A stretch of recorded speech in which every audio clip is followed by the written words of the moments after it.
Durante muito tempo, a única luz que conhecíamos vinha do céu. De dia, o sol. À noite, um número incontável de estrelas.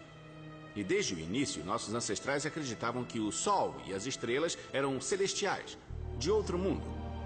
E eles estavam certos. Temos observado as estrelas por milhares de anos. Mas até pouco tempo, não conseguíamos entender muito bem nossa conexão com o cosmos. Mas agora, nossa visão astronômica está mais aguçada. Podemos ver mais longe e com mais nitidez. Podemos observar objetos que são invisíveis aos olhos humanos. Nossa visão, cada vez mais aprimorada, nos permitiu realizar grandes descobertas, revelando um universo impressionante e maravilhoso. O que veremos a seguir são as 13 maiores descobertas da astronomia.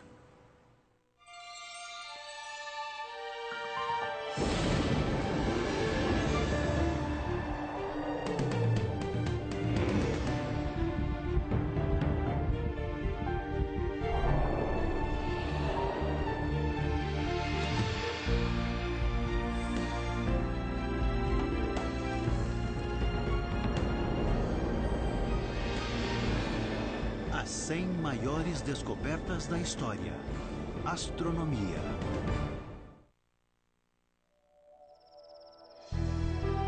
Os planetas se movem.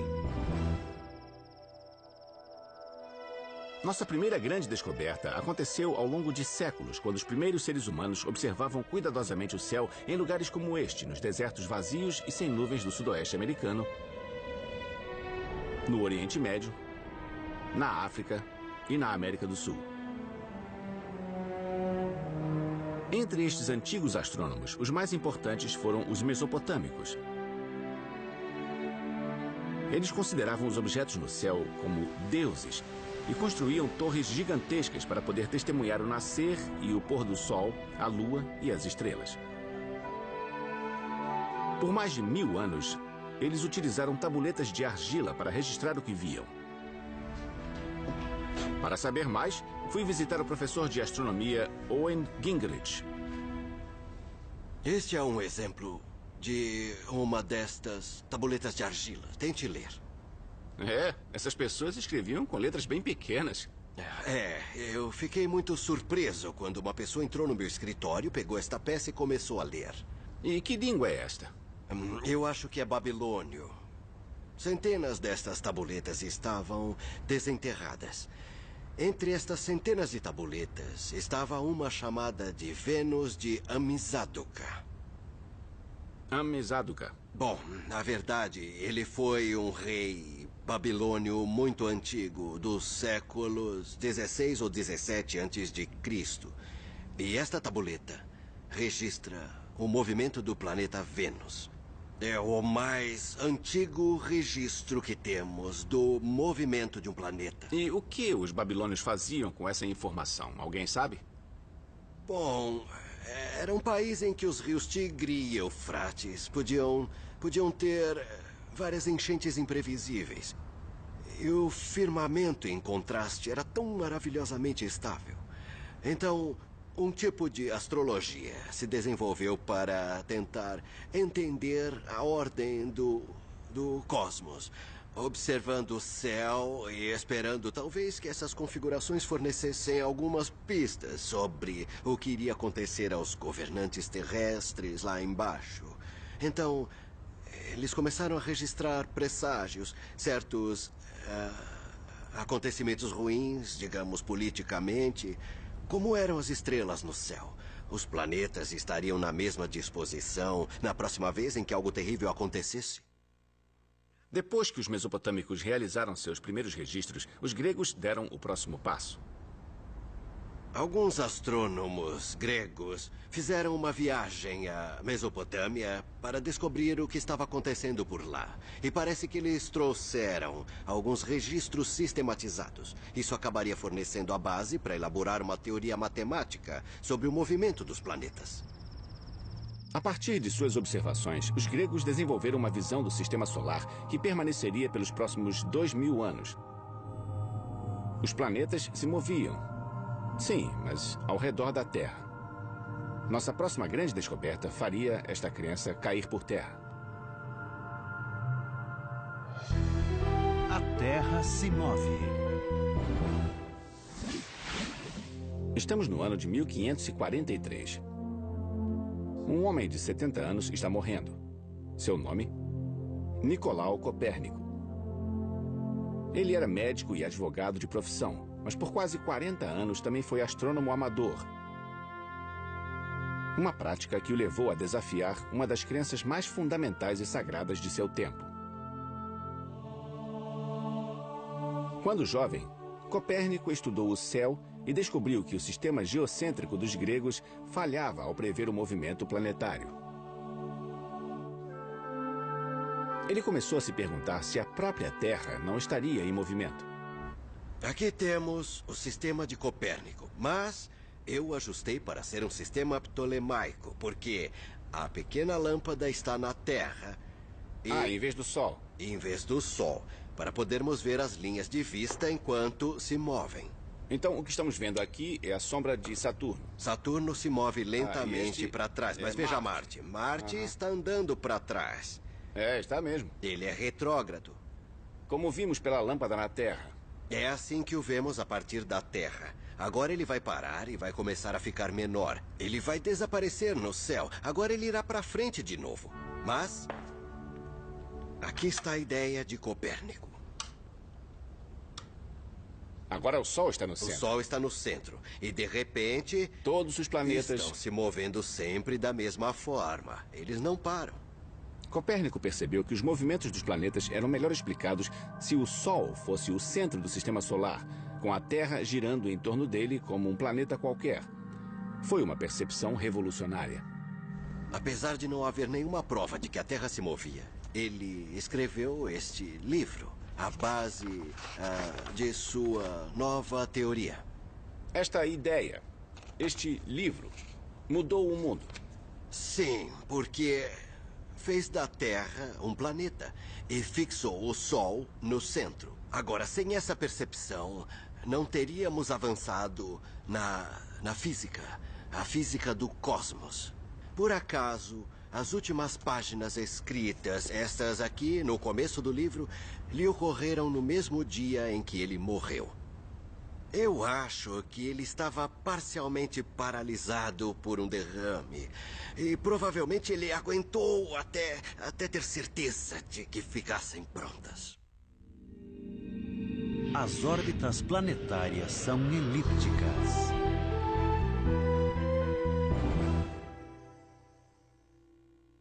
Todos, dos gregos a Copérnico, presumiam que as órbitas dos planetas tinham que ser circulares.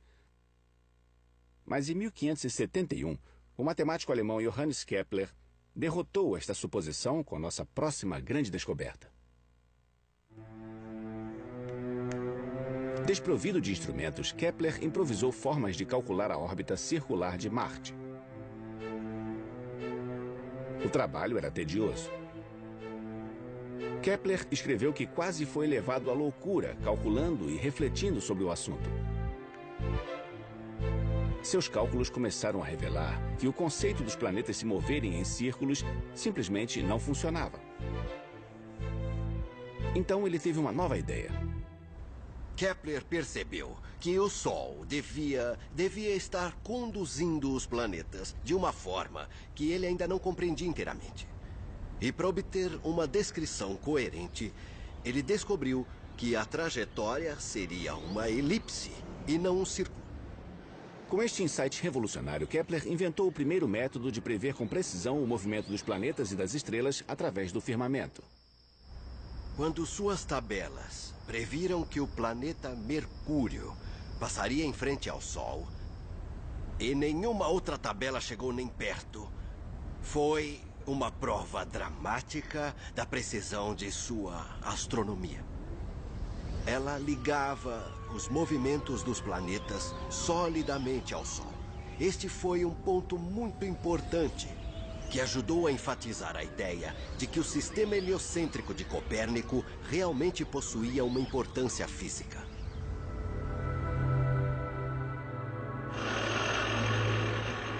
Apesar do sucesso da teoria de Kepler, muitos não acreditavam que o Sol poderia ser o centro do sistema solar. Mas o golpe de misericórdia na antiga crença viria de um homem que, assim como Kepler, preferia usar provas obtidas pela observação para sustentar suas teorias. E este homem era Galileu Galilei.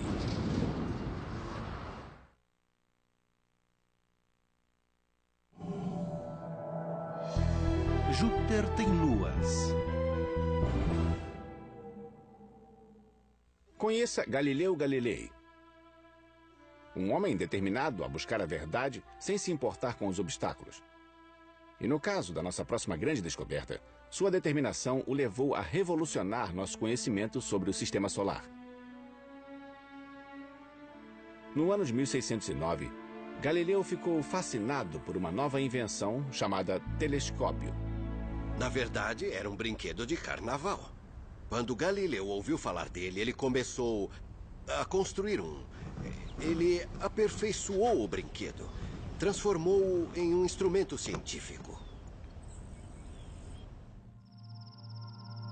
Galileu apontou seu telescópio para o céu e foi o primeiro a ver as montanhas da Lua e os aglomerados estelares da Via Láctea. E então teve uma visão extraordinária. Um grupo de estrelas brilhantes e pequenas dispostas ao redor do planeta Júpiter. Temos o manuscrito de sua primeira semana de observações. E é maravilhoso, porque vemos que ele gradualmente chegou à conclusão de que essas pequenas estrelas se moviam ao redor de Júpiter. Este foi o momento da descoberta. Galileu percebeu que aquelas estrelas, na verdade, eram 4 luas orbitando Júpiter. Ele então percebeu que estes pontos em movimento estavam orbitando um planeta. Eu costumo dizer que ele inventou os satélites. Você pode dizer, esperei, eles estavam lá? Como ele poderia ter feito isso? Ele inventou a ideia de que eles se moviam ao redor do planeta. Aqui está a prova de que Copérnico estava certo sobre a estrutura do Sistema Solar. Se luas poderiam orbitar Júpiter, então a Terra poderia orbitar o Sol. E a descoberta de Galileu demonstrou que o conhecimento em astronomia só poderia avançar por meio da observação. Uma teoria só poderia ser viável se fosse sustentada por fatos, como nossa próxima grande descoberta.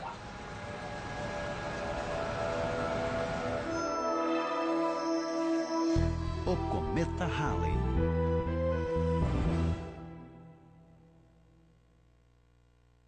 Durante séculos, os cometas foram considerados arautos do mal. No fim da Idade Média, a passagem de um cometa inspirava medo e terror. Mas o cientista renascentista Edmund Halley, como Galileu, estava interessado em fatos, não em superstição. Em 1695, ele começou a procurar registros de ocorrências antigas e recentes de cometas. Ele encontrou 24 cometas cuja passagem pelo céu havia sido registrada com detalhes suficientes para que ele esboçasse suas órbitas. Para sua surpresa, ele descobriu que 3 daqueles cometas pareciam seguir a mesma órbita aproximada, circundando o Sol a cada 76 anos. A partir disso, ele pensou, muito bem, este é um cometa que irá retornar dentro de 76 anos. Ele compreendeu que aqueles 3 cometas, na verdade, eram o mesmo cometa. Isso, mesmo cometa. Halley tinha tanta certeza da órbita do cometa que fez uma previsão arrojada. Ele disse que o cometa retornaria no ano de 1758. E adivinha? Ele voltou. O cometa voltou. Infelizmente, Halley não viveu para saborear sua descoberta. Desde então, o cometa Halley, como se tornou conhecido, foi avistado 3 outras vezes por animados observadores do céu em todo o planeta. Não mais um mau presságio, a descoberta do cometa de Halley se tornou um marco na história da astronomia, substituindo uma crença supersticiosa por uma compreensão científica e racional do universo físico. A Via Láctea é um disco de estrelas.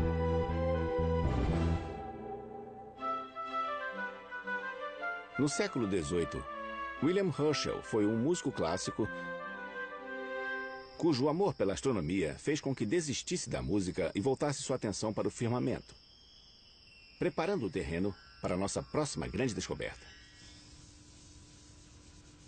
Quando ele descobriu que o preço de um telescópio de refração era salgado demais para o seu bolso, ele decidiu construir um. Ele se tornaria o mais fabuloso e preciso construtor de telescópios de sua época. Ele utilizava seus telescópios para analisar metodicamente o céu, catalogando tudo que via. Ao vasculhar o céu, ele se deparou com um objeto que parecia ligeiramente diferente, e era um novo planeta. Ah, é mesmo? E que planeta era esse? Era o próximo planeta depois de Saturno, o planeta Urano.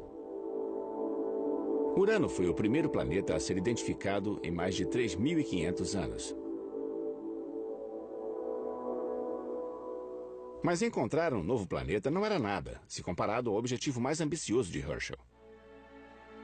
Ele construiu um poderoso telescópio de 6 metros, depois dividiu o céu em segmentos iguais e começou a contar sistematicamente as estrelas em cada quadrante. Era uma tarefa minuciosa e monumental. Lentamente, a contagem de estrelas de Herschel começou a revelar algo extraordinário. A Via Láctea era muito maior do que se pensava. Era um gigantesco disco de estrelas. Alguns quadrantes estavam abarrotados de estrelas. Um deles, sozinho, continha mais de 250 mil estrelas. Outras áreas mais remotas eram praticamente vazias. A descoberta de Herschel foi uma revelação.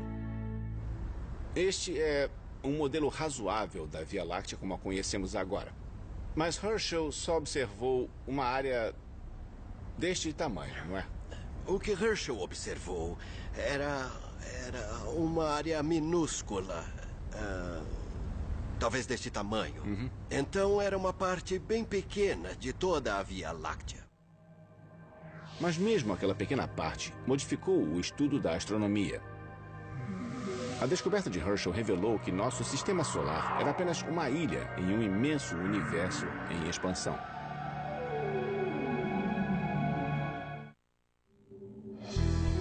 Relatividade geral. Graças às reflexões de um obscuro funcionário de um escritório de patentes na Suíça, nossa próxima grande descoberta revelou que o universo era um lugar estranho e misterioso. Este funcionário era Albert Einstein. No início do século XX, ele estava intrigado, assim como o resto da comunidade científica, pelo enigma da órbita do planeta Mercúrio.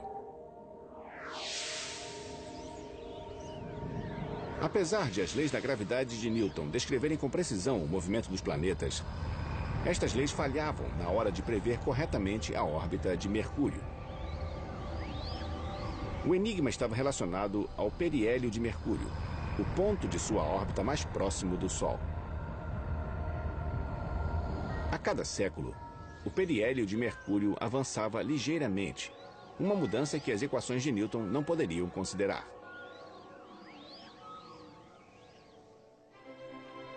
Em uma atitude arrojada e estarrecedora, o jovem Einstein propôs sua própria teoria para explicar o enigma da órbita de Mercúrio.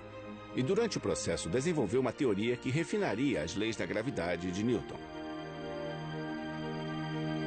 Michio Kaku é físico teórico da Universidade da cidade de Nova York. Newton dizia que a gravidade viajava instantaneamente através do espaço. E para Einstein, esse era o ponto fraco da teoria de Newton. Ele precisava de uma teoria que pudesse explicar a gravidade, ele precisava de uma teoria que pudesse explicar a aceleração, o zigue-zague e o movimento circular.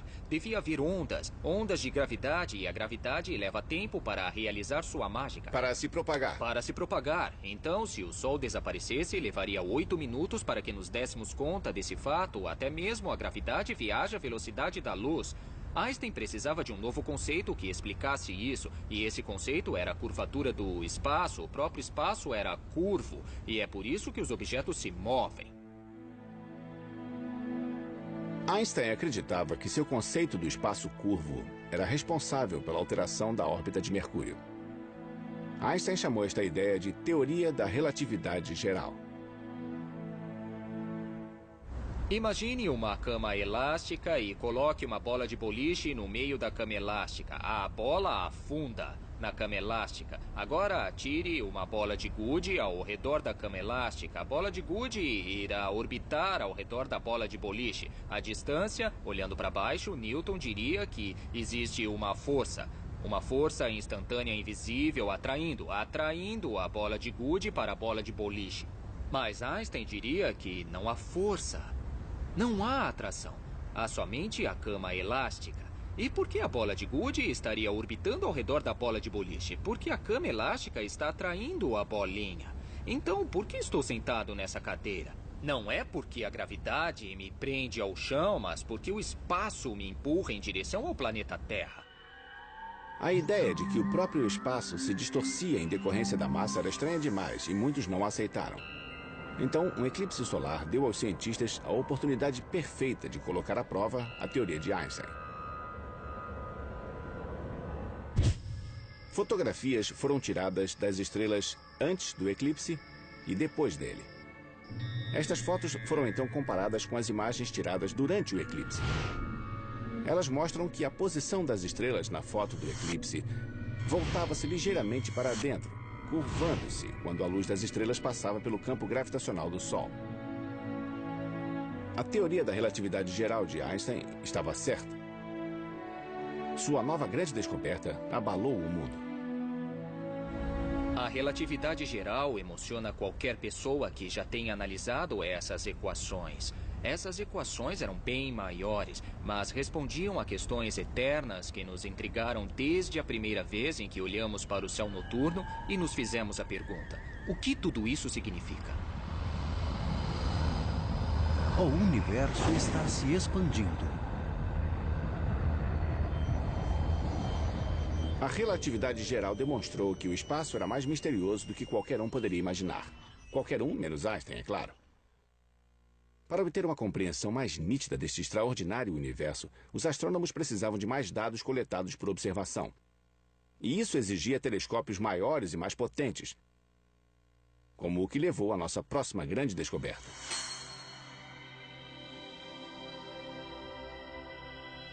Quando Herschel finalizou sua pesquisa celeste em 1830, eles haviam catalogado milhares destes belos, mas estranhos objetos, conhecidos como nebulosas brancas. Na época, ninguém sabia se elas faziam parte da nossa galáxia ou de universos isolados e distantes como a Via Láctea.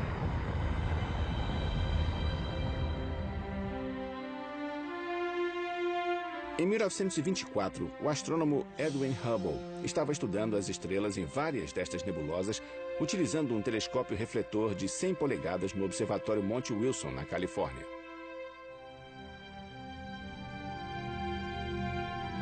O telescópio permitiu a Hubble calcular que as galáxias estavam a centenas de milhares, talvez milhões de anos-luz de distância. Ali estavam objetos tão enormes e povoados de estrelas como a nossa própria galáxia, a Via Láctea. É por isso que nós hoje chamamos as nebulosas brancas de galáxias. Quanto mais Hubble estudava essas galáxias, mais intrigado ficava. Naquele tempo, os cientistas sabiam que um raio de luz vindo de uma estrela aparecia como uma cor diferente no espectro. A cor mudava de acordo com o movimento da estrela. Um desvio para o azul significava que a estrela estava se movendo para mais perto da Terra. Um desvio para o vermelho, que ela estava se distanciando. A quantidade de desvios da cor também revelava a velocidade daquele movimento. Hubble descobriu que, ao medir a distância de uma galáxia, seu espectro quase sempre se desviava para o vermelho. E não foi só isso. Quanto maior a distância, maior o desvio para o vermelho. Em outras palavras, o universo estava se expandindo. Foi uma descoberta estarrecedora, com implicações profundas. Ao fazer cálculos retroativos à expansão, os cientistas descobriram que o universo havia tido um início cataclísmico, que um astrônomo chamou de Big Bang.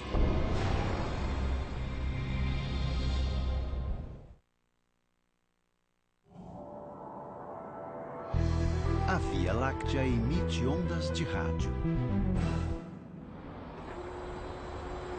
Após 3 anos depois de Hubble descobrir o universo em expansão, nossa próxima grande descoberta revelou o misterioso objeto escondido atrás da poeira do centro da Via Láctea. Ele criaria um ramo totalmente novo da astronomia, utilizando comprimentos de onda invisíveis ao olho humano.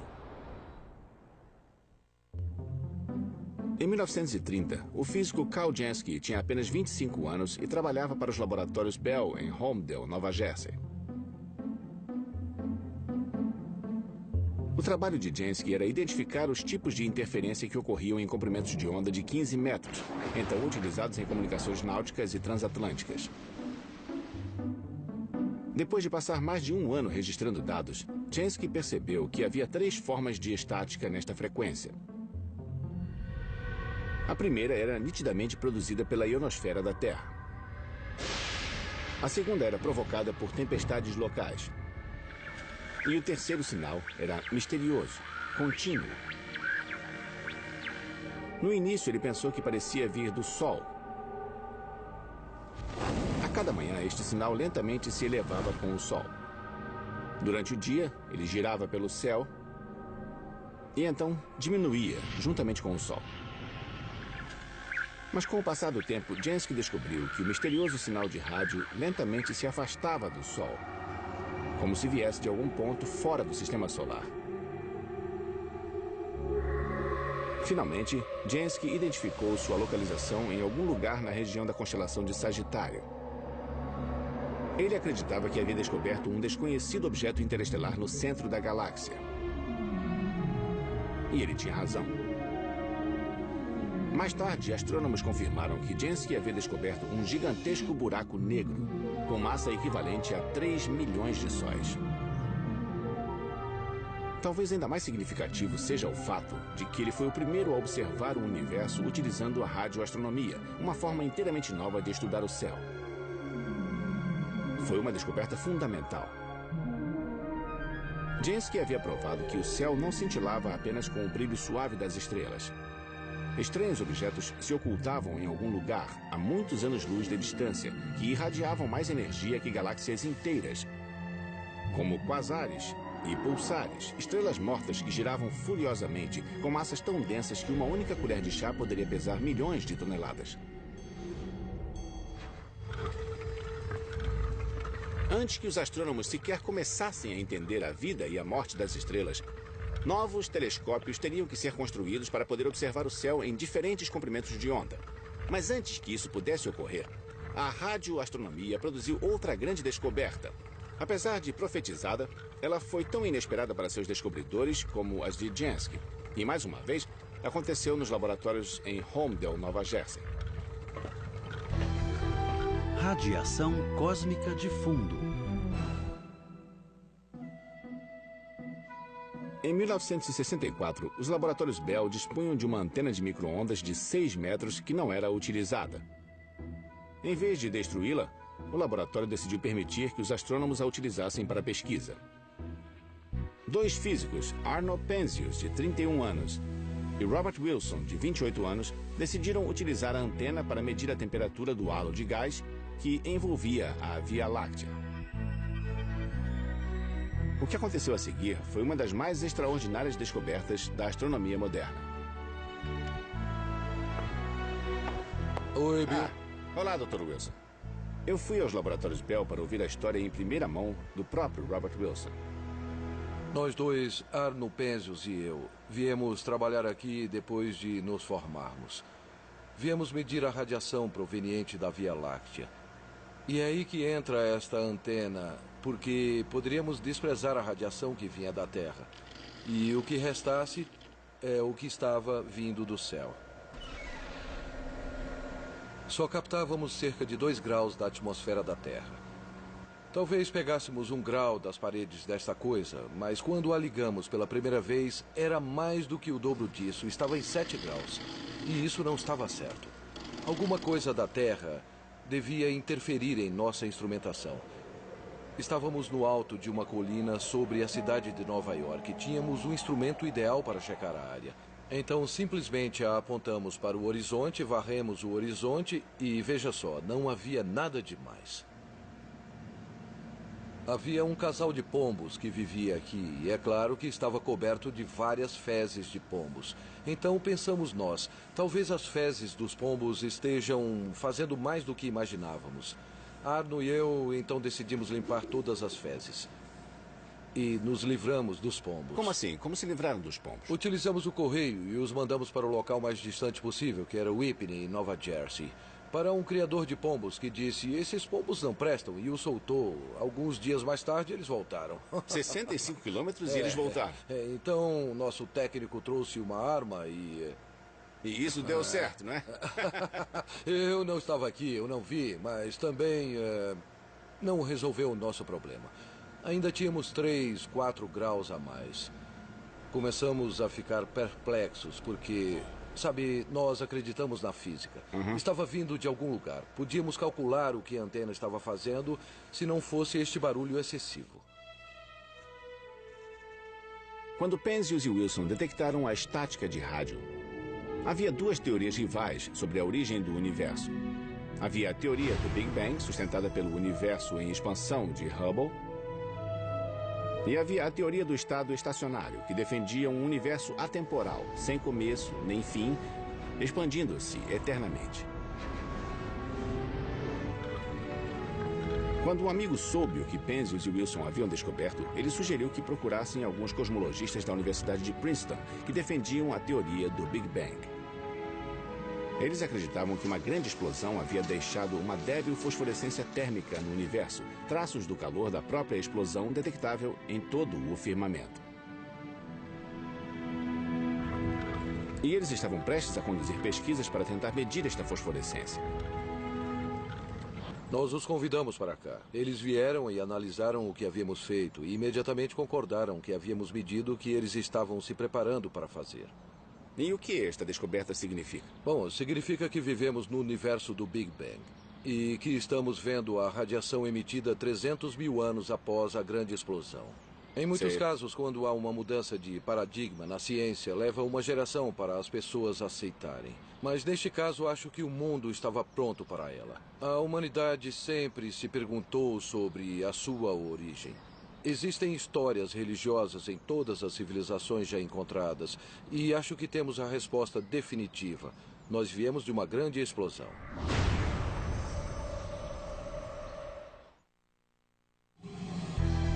Explosão de raios gama. O advento da era espacial prenunciou uma era de ouro da astronomia, que ainda prevalece atualmente. Esta era de ouro, estranhamente, não teve início no espaço, mas em um momento decisivo nas relações da Guerra Fria, que também contribuíram para a nossa próxima grande descoberta. Em 1960, apesar de um tratado de proibição de testes nucleares, a União Soviética recusou o acesso de inspetores às suas instalações nucleares. Como resultado, os Estados Unidos decidiram monitorar os soviéticos, desenvolvendo um sistema de satélites em órbita capaz de detectar explosões de raios gama produzidas por explosões nucleares. Como os detectores dos satélites podiam ser orientados tanto para cima quanto para baixo, os cientistas decidiram usá-los para observar se as supernovas produziam raios gama quando explodiam. Entre 1969 e 1972, eles detectaram evidências de 16 curtas explosões de raios gama espalhadas pelo céu. Só havia um problema. Nenhuma das explosões guardava uma correlação com quaisquer eventos conhecidos ligados às supernovas. E o mistério se aprofundou. Durante as próximas 2 décadas, os astrônomos detectaram uma média de uma explosão de raios gama por dia. Mas cada explosão acontecia tão rápido que os astrônomos não conseguiam mirar o telescópio em sua direção a tempo. Finalmente, os astrônomos começaram a solucionar o enigma com a ajuda do telescópio espacial Bepo-Sax, projetado especificamente para detectar explosões curtas de raios X e gama, identificando sua localização com precisão. Em 14 de dezembro de 1997, o Beposax localizou uma explosão de raios gama, o que levou às primeiras fotografias de uma explosão em comprimentos de onda diferentes dos raios gama. Para sua surpresa, os astrônomos descobriram que a explosão havia ocorrido em uma galáxia há 12 bilhões de anos-luz, uma das explosões mais poderosas do universo. Desde então, dezenas de explosões de raios gama foram documentadas de forma similar, todas tão poderosas e distantes como esta. Seja como for, a descoberta das explosões de raios gama mais uma vez nos mostrou que, ocultos pelo véu da atmosfera terrestre, estão objetos que não são apenas estranhos e de difícil compreensão, como buracos negros, pulsares e quasares, mas também são letais. Hoje, as explosões de raios gama podem ser a possível causa dos antigos eventos de extinção que assolaram a Terra. O cientista Sir Arthur Eddington certa vez afirmou: o universo não é apenas mais estranho do que imaginamos, é mais estranho do que somos capazes de imaginar. Ele deve ter se inspirado nas explosões de raios gama, no universo em expansão ou na teoria geral da relatividade. Também acabou se tornando a descrição perfeita da nossa próxima grande descoberta. Planetas orbitam outros planetas. No passado, teria sido impossível para os astrônomos imaginar a descoberta de outros sistemas solares com planetas como o nosso. Mas hoje, os astrônomos já podem fazê-lo graças a potentes telescópios terrestres e espaciais, como o do Observatório Lick em Mount Hamilton, Califórnia, onde Geoff Marcy se dedica a descobrir novos planetas. Como se encontra um planeta ao redor de uma estrela? Bem, é muito fácil. Nós observamos a estrela para ver se ela oscila em resposta à atração gravitacional do planeta. Muito fácil. Muito fácil. Só precisa de um desses. Isso mesmo. Este é o telescópio de 3 metros do Observatório de Lick.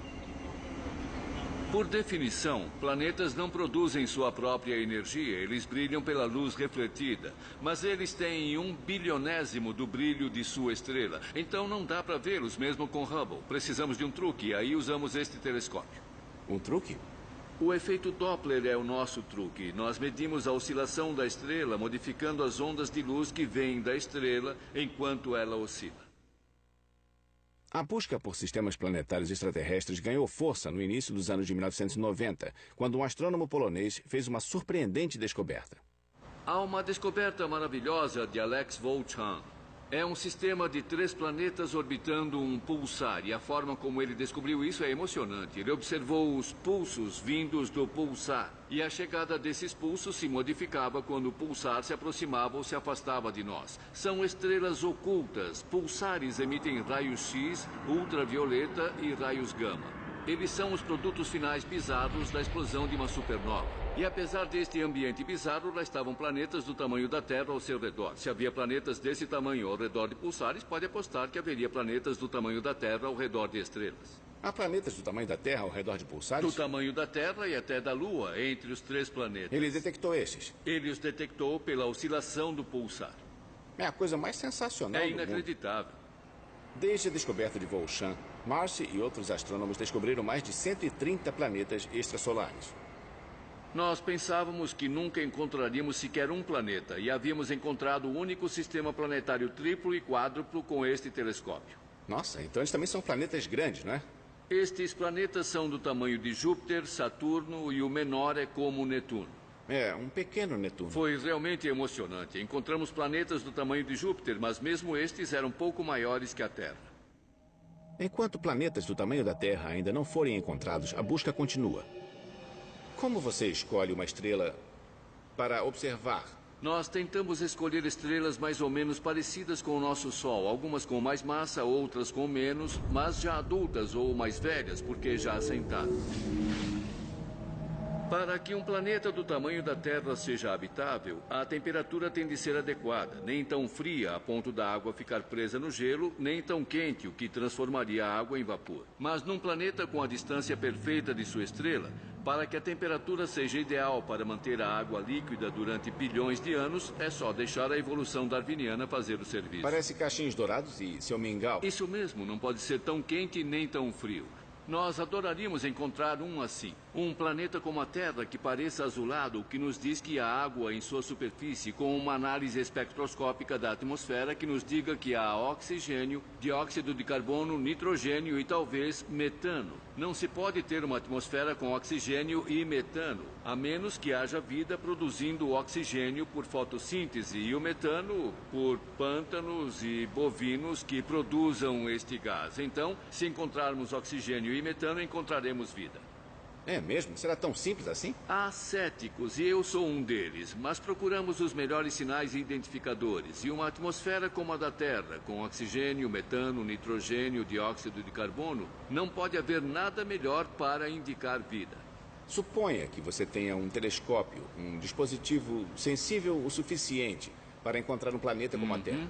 Você o apontaria para algumas das estrelas em que vocês já identificaram planetas? Com certeza. Os Júpiteres e os Saturnos que temos encontrado são os sinais. Eles indicam sistemas que podem abrigar terras, especialmente se houver um Júpiter longe o bastante de sua estrela, o que permitiria uma terra na zona habitável ao redor daquela estrela. O que fez você perseguir planetas em outras estrelas? Bem, lembro que quando era criança eu pensava, será que existem outras terras lá fora? E se houver, elas seriam habitáveis? E se sim, haveria vida nesses planetas, especialmente vida inteligente? Nós humanos adoraríamos saber, estamos sozinhos no universo? Existem outros planetas como a Terra, planetas habitáveis? Existem outras criaturas lá fora que pensam e sonham e também estão nos procurando? No final, acredito que nós, humanos, estamos tentando encontrar nossas origens no espaço, quimicamente e biologicamente, entre as estrelas. O universo está acelerando. Quando o universo se expandiu depois do Big Bang, é razoável pensar que a atração gravitacional de toda a matéria deveria arrastar todo o material em expansão, levando à diminuição dessa expansão. Mas quanto o universo estava desacelerando? Na década de 1990, o telescópio espacial Hubble possibilitou que equipes de cientistas respondessem a essa questão, estudando a intensidade luminosa de um tipo especial de explosão estelar chamado supernova tipo 1A. Eu visitei o Laboratório Nacional Lawrence Berkeley, em São Francisco, para falar com o astrofísico Saul Perlmutter, que encabeçava o projeto de cosmologia da supernova. Então, o que você descobriu? Nós começamos a fazer medições para tentar descobrir quanto o universo em expansão estava desacelerando. Quando vimos os primeiros dados, pensamos, bem, isso é engraçado, parece que o universo não está indo mais devagar. Mas tudo bem, também estamos certos que já fizemos todos esses testes, calibragens e confirmações. E achamos que quando tivéssemos todos os números checados e analisados, este efeito iria desaparecer. Talvez tivéssemos que consertar um sinal em algum lugar. É um sinal de menos que deveria ser de mais. Uma coisa bem trivial. E checamos os passos do processo. E aos poucos chegamos a um ponto em que pensamos, este efeito não está desaparecendo. Esta é a resposta correta. Parece mesmo que o universo está acelerando. E por que isso é tão importante? Esta aceleração do universo não tem cabimento. Entendemos bem que todas estas forças estão no universo e que todos estes objetos também estão. E foi uma das primeiras vezes em que nos deparamos com algo que não podíamos prever. E agora estamos tentando compreender o que tudo isso significa. Venha, eu vou lhe mostrar um pouco do que estamos fazendo. Por que ele está acelerando? Bom, esta é a questão. Todos estamos doidos para saber a resposta. E um jeito de pensar sobre isso é que se você tenta uma forma tão estranha de energia, capaz de atravessar o espaço, ela pode realmente acelerar o universo enquanto a gravidade tenta desacelerá-lo. E nós a chamamos de energia escura para refletir o fato de que não sabemos o que é. É um mistério. É completamente bizarra. Não temos ideia do que seja. Queremos realizar estudos para saber o que ela poderia ser. O que precisamos fazer agora é reunir dados que irão pulverizar as diferentes respostas. E onde vão obter esses dados? O grande objetivo que estamos atrás é um projeto que você pode ver aqui. Um projeto de satélite.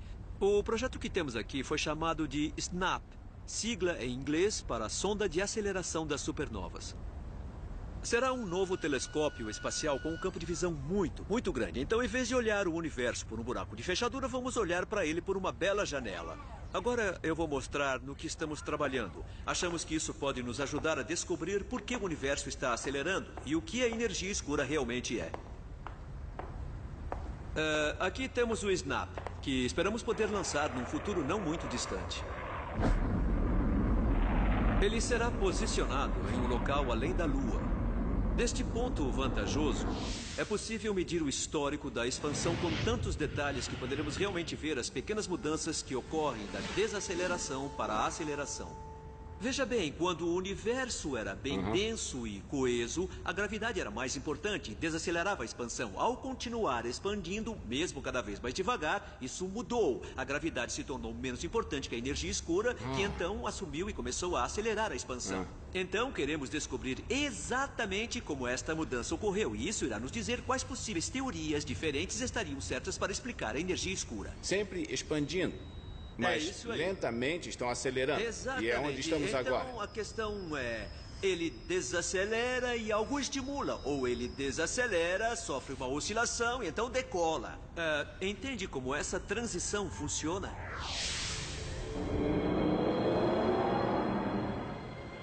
Assim como os antigos astrônomos, os cientistas modernos descobriram algo sobre o cosmos que ainda não conseguimos explicar. Os observadores e teóricos é que irão explicar o que está acontecendo em nosso universo em expansão. Para isso, eles precisarão de novas ideias e instrumentos melhores. Quer este mistério seja solucionado logo ou em um futuro distante, uma coisa é certa. Continuaremos a observar o céu para entender nosso lugar no cosmos. Vamos continuar a explorar, compreender